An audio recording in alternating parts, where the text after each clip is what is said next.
अस्सलाम वालेकुम नाज़रीन, आप देख रहे हैं स्मार्ट न्यूज़। पासपोर्ट बनवाने वालों के लिए बड़ी खुशखबरी आ गई। तफसीलात के मुताबिक हुकूमत ने पासपोर्ट की तैयारी और डिलीवरी से मुतल्लिक इत्तला पर मबनी SMS सर्विस 3 साल बाद बहाल कर दी है।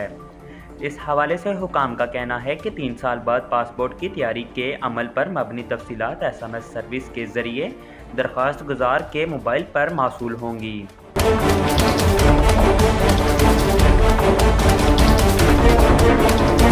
SMS सर्विस के जरिए दरख्वास्त वसूली प्रोसेस और डिलीवरी की इतला फ्राहम की जाएगी।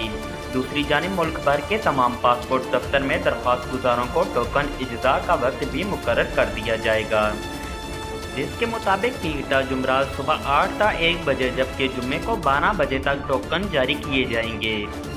मज़ीद ऐसी मालूमाती वीडियो देखने के लिए स्मार्ट न्यूज़ को सब्सक्राइब करें।